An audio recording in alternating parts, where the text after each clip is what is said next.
On March 11, 2020, the World Health Organization made an announcement. In the past 2 weeks, the number of cases of COVID-19 outside China has increased 13-fold. COVID-19 can be characterized as a pandemic. The coronavirus, or COVID-19 disease, had already overwhelmed China, South Korea, Iran, and Italy.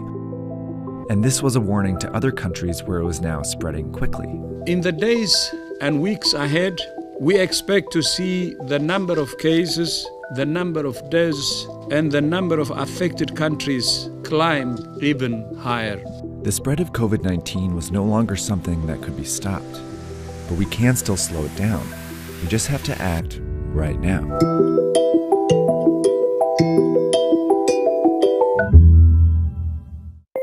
Someone with COVID-19 usually develops a fever and a cough. Aches, pains, and other mild symptoms are also possible, but are less frequent. But the severity of those symptoms varies, and for some people who get the virus, you might never show symptoms at all. Based on the data from China, the vast majority of cases are not life-threatening. In 80% of cases, people experience only mild disease, but in 20% of cases, the disease can manifest in a more serious way. It can develop into quite a severe pneumonia where people need to be hospitalized and put on ventilators. Overall, it seems like about 1% to 2% of known cases lead to death, but that rate is much lower for young people and much higher for the elderly. And it also seems that people with unmanaged underlying chronic diseases, they also have a tougher time overcoming the virus. The virus also seems to be very contagious, more contagious than the flu. All you need to do to spread COVID-19 is cough or sneeze on someone else, touch a surface where the virus still lives, and then put your hand in your mouth or your eyes or your nose. After getting infected, it can take an average of 5 to 6 days before you feel sick and your symptoms start to appear. But you can already spread it to people in that period, even if you feel healthy.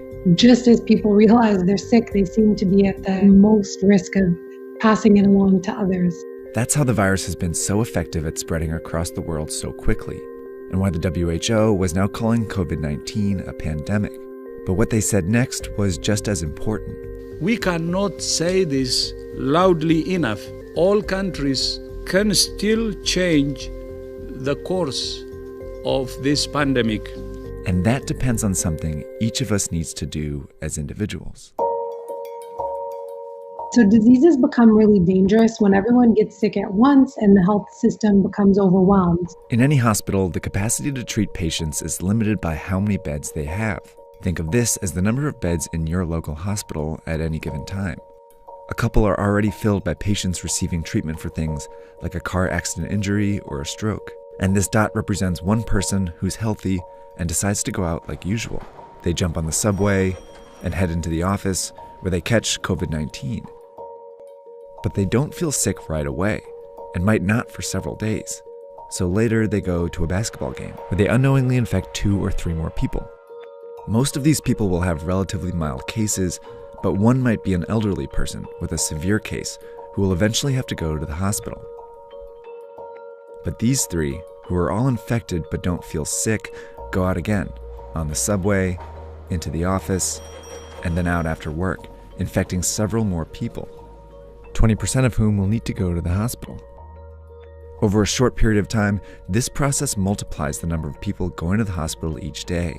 Before long, the hospital is full and a crisis begins. People with severe cases of COVID-19 can't get treatment, and some who could be saved die. Plus, people with other issues can't get treatment either, and some of them die. This surge of severe cases causes avoidable deaths. That's what happened in South Korea, Iran, and Italy, all of which went from 100 to more than 5,000 cases in less than 2 weeks. A lot of people died because they couldn't get into the hospitals. This surge is made up of only severe cases, but it was generated by people who didn't feel sick, spreading the disease in public. Which means the people who can do the most to avoid these unnecessary deaths are these people. And that means all of us. To slow the virus down, you need to act as if you already have it. By avoiding public transportation, the office, crowded places, and even small social gatherings, you decrease your chances of both getting the disease and spreading it. This is called social distancing. If enough of us do it, the virus still spreads, but much slower. Over time, many people might still get infected, but fewer severe cases show up to the hospital each day, never overwhelming the system. This trend line gets flatter. These people can all get treatment, and fewer people die because of it. These are the two ways the COVID-19 pandemic can play out. But this one only happens if everyone does their part. And it's why experts and officials are urging people to flatten the curve by social distancing and staying home as much as possible. It's also why in the US, many companies are helping by requiring employees to work from home, and major sports leagues have canceled their games for the time being. It may seem drastic, but it's worked before. In 1918, the cities of Philadelphia and St. Louis were both hit by a flu pandemic, but they responded in different ways. In Philadelphia, health officials allowed a huge parade to go ahead, while in St. Louis, officials prepared.